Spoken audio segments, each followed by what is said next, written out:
नमस्कार तथा न्यानो अभिवादन सम्पूर्ण मित्रजनहरूमा म नगेन्द्र सुवेईको तर्फबाट आज म हजुरहरूका सामु कथाकार विवेक गौतमको प्रेमको तडपाई कथा लिएर वाचन गर्ने प्रयास गरिरहेको छु। सुनेर जस्तो लाग्छ त्यस्तै प्रतिक्रिया दिन चाहिँ नभुल्नुहोला।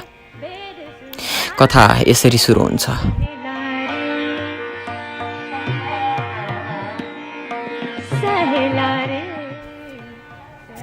प्रेमको युद्ध मैदानमा हारेर लाचार भई फर्किएको एक निरीह प्रेमी हुँ। मलाई प्रेमको अस्तित्वसँग डर लाग्छ, मलाई प्रेमको रूपसँग डर लाग्छ, मलाई प्रेमको बनावटसँग डर लाग्छ र मलाई प्रेम गर्ने मान्छेहरूसँग डर लाग्छ। एउटा विजित प्रेमीलाई यी सबसँग डर लाग्नु स्वाभाविक नै हो। प्रेम गर्ने बेलामा प्रेमिल भावनाहरूसँग यात्रा हुन्छ। बिस्तारै जाँदै गर्दा विभिन्न किसिमका अवरोधहरू सिर्जना हुन जान्छन्, जसले त्यस्ता अवरोधलाई सजिलै पन्छाउन सक्छ। त्यो प्रेमले गन्तव्य प्राप्त गर्न सक्छ, तर जो आइपर्ने अवरोधसँग डटेर सामना गर्न सक्दैन त्यो प्रेमले अन्त्यमा यात्रा फेर्ने गर्छ र त्यो सम्बन्धले बिछोडको रूप लिन्छ।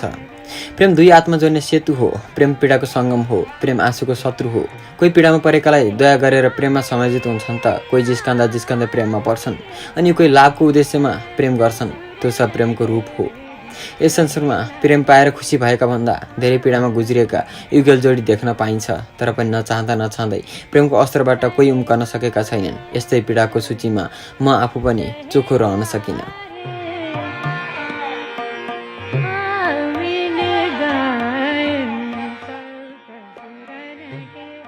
पीडाको भुमरीमा फँसेर डिप्रेसन नामक रोगको शिकार भएको बखत ऊ ओखती बनेर मेरो रोग निको पार्न आएकी थिए। तर आज झन् कहिल्यै विश्व नहुने प्रेमको रोगी बनाएर गई। साँच्चै प्रेमको रोग लाग्दा छटपट्टि र बैचनीले यो मन मस्तिष्कलाई घायल बनाउँदो रहेछ, जसले गर्दा आत्महत्याको सोच उपज भइदिन्छ। हो, कहिलेका म पनि यस्तै सोच्थेँ र तत्काल पछि हट्थेँ परिवारलाई सम्झिँदा। बाटुल अनुहार, डिम्पल बस्ने गाला, गोरी बणाकी, घुम्रो कपाल, माथि उठेको पुष्ट छाती, नसालु नयन, रातो लिपस्टिकले सजाएको त्यो रसिलो ओठ, आकर्षक पहिरन, हरियो टी सर्टमा जिन्स पेन्ट, कालो चस्मा लगाएर उभिएकी थिए। उसलाई हेर्दा लाग्थ्यो ऊ कुनै सिनेमाको अभिनेत्री हो। पहिलो भेट भएकाले मनमा एक उत्साह अनि थोरै डर जागेको थियो। उसलाई देख्दा उसको अघि कसरी प्रस्तुत हुने भनेर डर पैदा भयो। ऊ त्यति राम्री थिए, आफू भने कालो झुस्स दारी पालेको अग्लो दुब्लो केटालाई देख्दा के सोचेली भन्ने डर थियो। फेसबुकमा त जोकेलाई पनि राम्रो देखिन्छ, तर उसलाई फेसबुकमा भन्दा धेरै राम्री पाएको थिएँ। अन्तत भेट भयो। ऊ फेसबुकमा धेरै बोल्ने भए तापनि वास्तविक दुनियाँमा कम बोल्ने पाएँ। मैले केही सोच्दा सोही प्रश्नको प्रत्युत्तर मात्र दिन्थे। लाग्यो केटीहरू सुरुमा आफूलाई स्मार्ट देखाउने खोज्छन्। सायद उसमा पनि त्यो व्यवहार हावी भएको हुनसक्छ। हामी खाजा खानको लागि विशाल खाजा घर गयौँ। उसले चिसो र चाउमिन खाई, मैले मोमो खाएँ। छोरा मान्छे हुँ, म भित्र पनि पुरुषत्वको बास थियो। उसका पोटिलो छाती देख्दा म भित्रबाट कामुकता पैदा हुँदै थियो। तर पहिलो भेटमै उसँगको स्पर्शमा रहँदा के सोचली भन्ने डरले आफूलाई नियन्त्रणमा राखेँ। केही मिठा बात गरिसकेपछि हामी निस्क्यौँ। हाम्रो बाटो फरक भएकाले हामी छुट्टा छुट्टै बस चढ्यौँ। छुट्ने बेला उसले मुस्कानको बाण मतिर फ्याँक्दै बाई भनी। मैले पनि नमिठो मुस्कान उतिर फ्याँक्दै उसकै शैलीमा बाई भने। यात्रा धेरै समयको थिएन। 25 मिनटको यात्रापछि म घर पुगेँ। घर पुगेर मोबाइलमा नम्बर थिचेँ। उसले पहिलो घन्टी नपुग्दै फोन उठाइ। लागे ऊ घर पुगेर मोबाइल खेलाउनु भइसकेछ। मैले सोधेँ, आजको भेट कस्तो रह्यो? प्रत्युत्तरमा उसले भने, प्रेमीसँग भेट्दा दिक्क लाग्यो भन्न नहुने होला क्यारे, एकदम रमाइलो लाग्यो मेरो झुसे। उसले मलाई झुसे भन्दै जिस्काएकी थिए। उसले झुसे भनेको मलाई अति नै प्रिय लाग्यो। सायद आफ्नो मान्छेले जे नाम दिएर जिस्काए पनि राम्रै लाग्दो हो। मैले जिस्काउँदै भने, अब अर्को भेटमा तिमीलाई यही झुसेदारी तिम्रो गालामा दलेर काउकिती लगाइदिने हो। छ्या, कति मात्तेको भन्दै फिस्सा हाँसी। उसको आवाजले नै म पग्लिएको थिएँ। सायद पग्लिएको थिएँ, तताएको नहुने घिउ जस्तै। कुराकानी गर्दा गर्दै 1 घन्टा बितिसकेको थियो। कस्तो अचम्म है, आफूलाई मन परेको मान्छेसँग बोल्दा 1 घन्टा पनि मेरो लागि 1 मिनट बित्दै सरह थियो। उसले अब राति कुरा गर्ने, मम्मीलाई खाना बनाउन सहयोग गर्नु छ भन्दै फोन काटी। म कहिले रात पर्ला भनेर रातको पर्खाइमा थिएँ। कुनै बेला त्यही रातिसँग वैमनस्य थियो, तर अहिले त्यही रातसँग मित्रता प्रकट भएको छ। राति फोनमा बोल्न मिल्दैन थियो, त्यसैले हाम्रो फेसबुकमै कुरा हुन्थ्यो। धेरैजसो हामी रातको समयमा प्रेमिल कुराहरू गरेर अबेरसम्म बस्थ्यौँ। कुराकानी बिट मार्नका लागि उसलाई निद लगाउनु पर्थ्यो। म त बोल्न पाए छल्लाङ उज्यालो नै बनाइदिन्थेँ।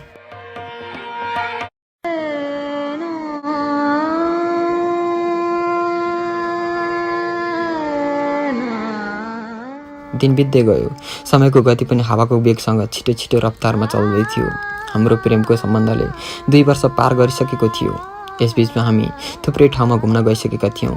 प्रेममा हुँदो रहेछ हरेक गल्ती, हरेक ठाउँ, हरेक रुचि, हरेक स्मृति ताजा हुने। झगडा अनि समझदारीको संयोजन रहेछ प्रेम। को छ होला र जहाँ प्रेमिल जोडी जसको आजसम्म झगडा नभई प्रेमको यात्रा सुनिश्चित भएको छ। उसले कहिलेकाहीँ भन्ने गर्थे, प्रेम गरेर मात्र अब जिन्दगी चल्दैन अविरल।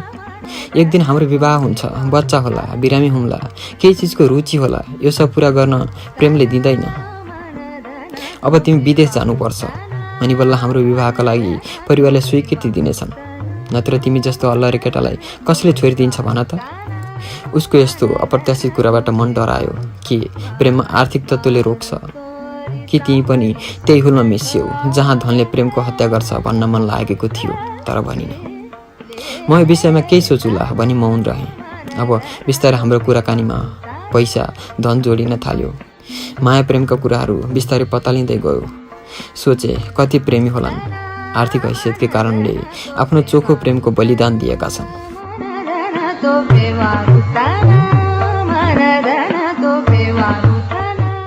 लाग्यो कतै मैले पनि आफ्नो प्रेमको बलिदान त दिनु पर्दैन। यही डरले मैले विदेश जाने निदो गरेँ। भोलिपल्ट घरमा कुरा गरेर आफू विदेश जाने मनसाय भएको कुरा बाबालाई बताएँ। मेरो कुरा सुनेर बाबा पनि खुसी हुनुभयो। सोच्दै हुनुहुन्थ्यो अब छोरो ठुलो भयो, मेरो जिम्मेवारी आफ्नो काँधमा लिएर छोरो हुनुको कर्तव्य निभाउँदैछ। तर म यता आफ्नै प्रेमिका गुमाउनु पर्छ कि भन्ने सोचले डुबेको थिएँ। हप्ता दिन बित्यो। बाबाले दलाली मार्फत मलेसियाको लागि राम्रो काम आएको र पैसा पनि राम्रो भएको कुरा बताउनु भयो। मैले मलेसियाका लागि भिसा एप्लाई गरेँ। उनी पनि खुसी थिइन् मेरो विदेश जाने कुरा सुनेर। भिसा एप्लाई गरेको 1 महिना नपुग्दै मेरो भिसा आयो। तर म खुसी थिइनँ। मान्छेहरू भिसा नआएको भन्दै दलाललाई तथानाम गाली गर्छन्। म पनि भिसा किन यति छिटो आएको होला भन्दै चिन्तित थिएँ। मलाई त भिसा नै नआएको भए राम्रो हुन्थ्यो। बुधबारको फ्लाइट थियो। मङ्गलबारसम्म काठमाडौँ पुगिसक्नु पर्ने थियो।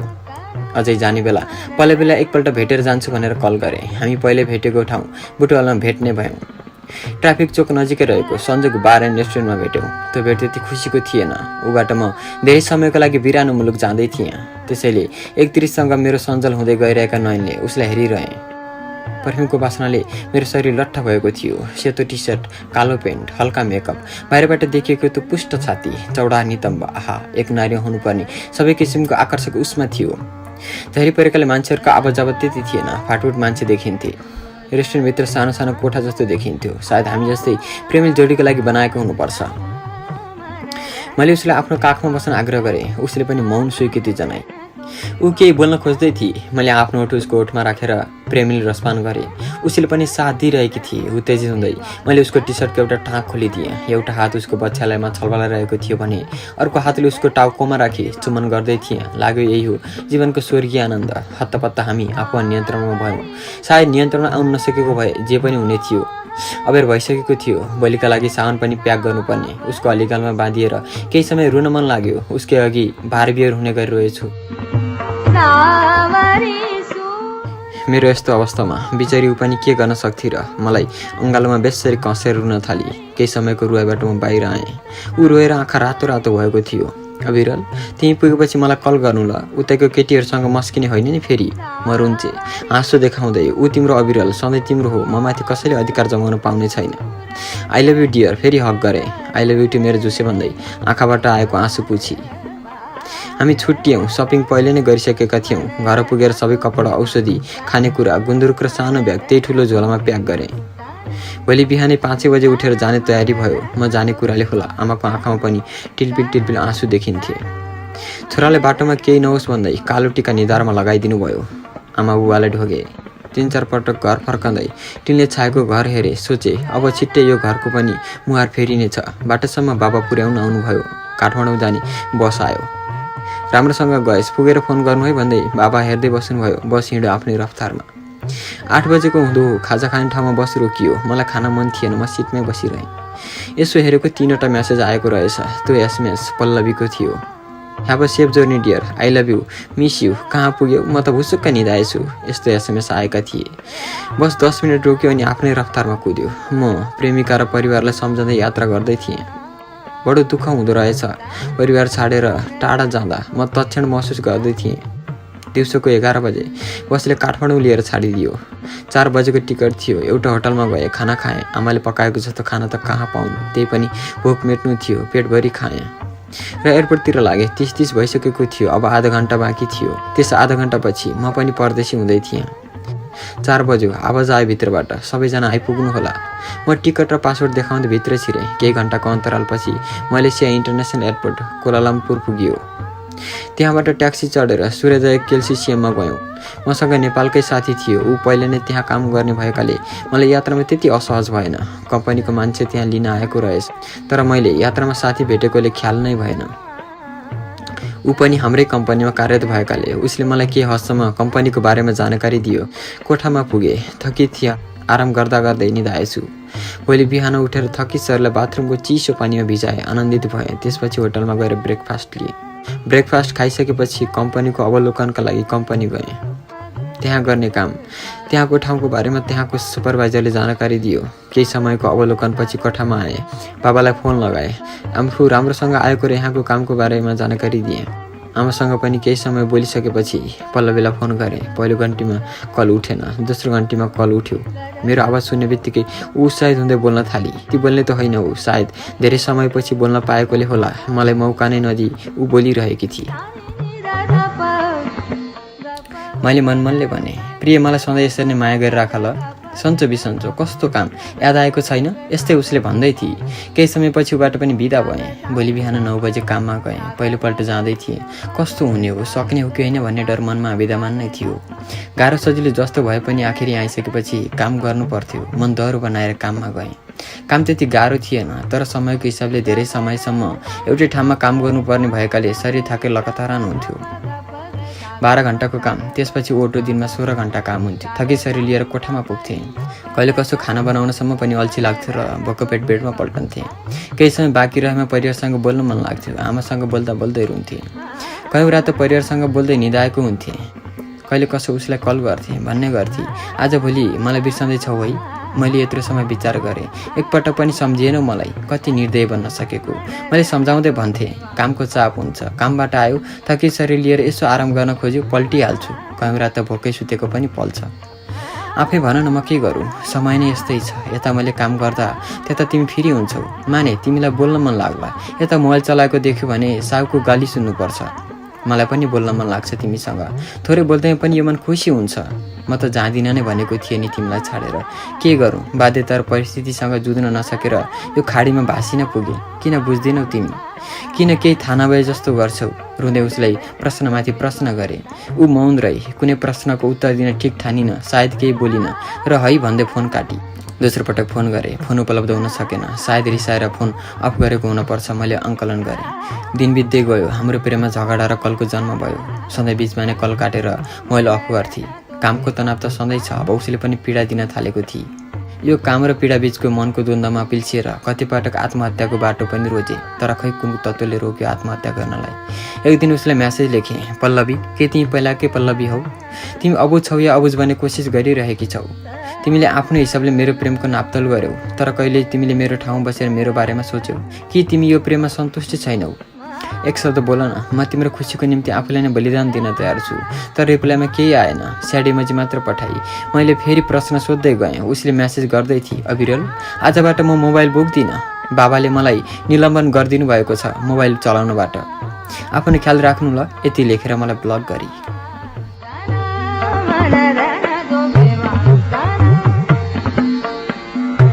उसले मलाई मात्र ब्लक गरेकी थिएन, मेरो प्रेमलाई समेत उसको दिलको दलिनमा आउनबाट ब्लक गरेको थिए। उसले किन यस्तो गरी? के उसले मलाई प्रेम गर्दिनथी? बाबाले नै रोक्नु भएको थियो या टाढा जाने बहाना खोज्दै थियौ?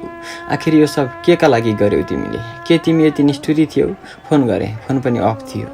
के गरौँ, कसो गरौँ, कहाँ जाउँ यो बिरानो ठाउँमा? म अन्यलमा परेँ। रातको समय होटलमा गएँ। 2 बोतल रक्सी ल्याएँ। रक्सीको नसामा पर्दा होस गुमाइसकेको थिएँ। वरिपरि हेरेँ, केही देखिनँ। टेबलमाथि अस्ति दारी काट्न ल्याएको ब्लेड थिए। त्यसैले हातको नसा काटेर देह त्याग गर्छु भन्ने विचार आयो। हात काटेँ। रगत पुरै बगेको थियो। रुम पार्टनरले मेरो यस्तो हविगत देखेपछि अस्पताल जान आग्रह गर्यो र ऊ पनि सँगसँगै आयो। अस्पतालबाट फर्किँदा कसरी यसो हुन पुग्यो? किन यसरी आफ्नो शरीर त्याग गर्दै हुनुहुन्छ? ठिक त हुनुहुन्छ? यस्ता यावत प्रश्न पङ्क्तिबद्ध रूपमा उसले मलाई सोधिरहेका थिए। विदेशमा नेपालीले नेपाली दाजुभाइ भेट्दा आफन्तको बोध हुँदो रहेछ। साँच्चै हामी नेपालीहरू भावनात्मक रूपमा कति नजिक छौँ अन्य देशका नागरिक भन्दा। उसलाई कसरी मैले यस्तो सब गर्न पुगेँ त्यसको बेलिबिस्ता लगाएँ। उसले हाँस्दै भन्यो, अरे सर तपाईँ पनि आजभोलि चोखो माया गर्नेहरू यो अँध्यारोसँग बिलाइसके सोचेको थिएँ, तर हजुर त प्रेम कुण्डमा चुल्लोमा डुब्नु भएछ त। मैले प्रत्युत्तरमा जवाफ दिएँ, कोही मनभित्र बस्छन् अनि खत छाडेर जान्छन् त कोही टाढै रहन्छन् अनि दया लागेर नजिक देखिन्छन्। सायद उसले दयामा प्रेम मिसाएकी थिए, नहुन पनि सक्छ। यदि त्यस्तो हो भने किन ऊ मसँग शारीरिक सम्बन्धमा निर्लिप्त थिए? लाग्यो भौतिक दूरीले टाढा भएका प्रेम सम्बन्धहरू कुनै न कुनै बहानामा टुटेकै हुन्छन्। हामी दुई बीचको कुराकानी बढ्दै जाँदा उनले पनि कसैसँग प्रेम गरेको र बिना कारण छुटेको बताए। कारण नै थाहा नभए प्रेम छुट्नु र युद्धभूमिमा गोली लागेर तडपी तडपी प्राण त्याग गर्नुको पीडा एउटै जस्तो लाग्छ। मैले फितलो तर्क दिएँ। रात छिपिँदै गयो, कुराकानीको गति तटस्थ नै हुँदै थियो। एक बट्टा चुरोट र एक फुल रक्सी पनि सकिसकेको थियो। नसामै हुँदा हो मनको पीडा पोखिने। हामी दुवैजना प्रेममा हारेका एक निरीह प्रेमी थियौँ। त्यसैले पनि होला प्रेमको कुरामा कहिल्यै थाक्दैन थियौँ। दिन बित्दै गयो, उसको यादले झन्झन मुटु चिरिएर आउँथ्यो। उसको यादमा कुनै धारिलो हतियारले मुटु चिरे चाहिँ आवाज हुन्थ्यो। छाडेर जानेहरूले अक्सर दिल तोडेर जाँदा रहेछन्। अब त मोबाइलमा हात पऱ्यो कि उसलाई कल गर्न मन लाग्थ्यो, तर केवल पाएँ त निराशा। अझै पनि फोन अनरिचेबल आउँदै थियो। उसको खबर सुन्न आतुरमा प्रहलादलाई फोन गरेँ। सुरुमा सन्चो बिसन्चो, त्यस पश्चात पल्लवीको बारेमा सोधेँ। उसको कुराले म त छाँगाबाट खसेजै भएँ। म विदेश आउनु अगाडि नै उसले अरू कसैलाई प्रेम गर्न थालेकी थिए अरे। उसकै आँखाले कयौँ पटक देखेको पनि थियो अरे। बाइकमा घर पुर्याउन आउने र कतै जान परे उसैले पुर्याइदिन्थ्यो अरे। उसको कुरा सुनिरहँदा आँखा भिजिसकेको थियो। कराएर भन्न मन लाग्यो, किन पल्लवी मेरो जीवनमा खुसीको सूर्योदय गराइदिएर त्यो प्रेमले सूर्यको न्यानो किरणको नसा चढाएर फेरि आफूले ग्रहण किन लगायो? किन मेरो जीवन अन्धकारमा डुबाइदियो? म फेरि पनि टुटेको थिएँ। यो मन केले बनेको हुन्छ आखिर? टुट्दै जोडिँदै गर्दा कति समयसम्म साथ दिन्छ यो मुटुले? बल्ल बुझे, मलाई विदेश जान लगाएर तिमी यो त अर्कैसँग प्रेमिल संसारमा स्वतन्त्र भई पन्छी चाहिँ उड्न चाहेकी रहेछौ र पो मलाई बाहिर जान आग्रह गरेकी रहेछौ। त्यो विवाह, त्यो बच्चा, त्यो खुसी, त्यो सब मलाई दिएको परमात्मक आश्वासन रहेछ। फेरि छेद विच्छेद भएको थिएँ। फोन काट्यो अनि रिस र पीडाको संयोजनमा जोडसँग निर्दोष भित्तामाथि हात बजारे। हात पुरै भिजेको थियो रगतले। किन चोखो माया गर्नेहरूले सधैँ चोट खप्नुपर्छ? त्यसपछि चाहिँ मोबाइल बज्यो।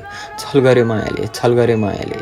पीडामा हुँदा रामकृष्ण दाईकै गीत सुनेर बस्थेँ। त्यही गीत रिङटोन राखेको थिएँ। यसो हेरेको बाबाको फोन आएको रहेछ। रुँदै रुँदै बोल्न सक्ने अवस्थामा थिइनँ। हेर्दै हेर्दै फोन काटियो। केही समयपछि फेरि फोन आयो। घरमा फोन नउठाउँदा आतिन्छन् भन्ने डर लाग्यो अनि फोन उठाएँ। आफूलाई सन्चै भएको र अर्को वर्ष नेपाल आउने कुरा बाबालाई बताएँ। आमा पनि छोरा छिटो आइजे, तेरो याद आएको छ भन्दै हुनुहुन्थ्यो। घरको माया सम्झिँदा त प्रेम एउटा भ्रम हो, साँचो माया त आमा बाबाले बाहेक यो संसारमा कसैले गर्दैनन्। यस्तो सोचिरहँदा पनि प्रेमबाट मुक्ति भने पाउन सकेको थिइनँ। मेरो अवस्था एकदम नाजुक हुँदै गएको थियो। न त खानाको ठेगान, न त सुत्नको ठेगान। ड्युटीबाट आयो, कोठामा गयो अनि शराब पियो। दिन यसरी नै बित्दै थियो। प्रेमले मान्छेलाई रोगी बनाउँछ, प्रेमले मान्छेलाई जोगी बनाउँछ, प्रेमले मान्छेलाई भोगी बनाउँछ। तर पनि मान्छे प्रेममा आफूलाई सम्पूर्ण गर्न चाहन्छन्। एक दिन नसामा थिएँ। आफ्नो शरीरमाथि आफैमा नियन्त्रणमा थिएन। मन मस्तिष्कभरि उसैले डेरा जमाएकी थिए। बिस्तारमा पल्टेको मात्र के थिए। उमेर नजिक आई। उसको आगमनसँगै मेरो मनमा एक प्रकारको कम्पन पैदा भयो। उसको अघि छताछुल्लो हुन्छु कि भन्ने डरले मन दह्रो बनाए। तर कहाँ उसको जस्तो पत्थर मन थियो र समय लिन सक्यो। अनायासै आँखाबाट आँसुको धारा बग्न थालेर मुखबाट आवाज निस्कियो, पल्लवी तिमी। मैले आफ्नो हातले उसको गाला सुमसुमाउन थालेँ। साथीले के भयो? खाना खाना उठ्ने होइन? सपना देख्नुभयो कि के हो? साथीको आवाजले म झसङ्ग भएँ। ल्या, सपना पो रहेछ। याद छाडेर जानेहरू अक्सर सपनामा याद दिलाउन आउँदा रहेछन्। कथा सुनेर हजुरलाई कस्तो लाग्यो? त्यस्तै प्रतिक्रिया दिन चाहिँ नभुल्नुहोला। फेरि पनि यस्तै समय सान्दर्भिक जीवनसँग मेल खाने कथा लिएर प्रस्तुत हुनेछु। अहिलेलाई भने बिदा दिनुहोस्। हस्त, नमस्कार।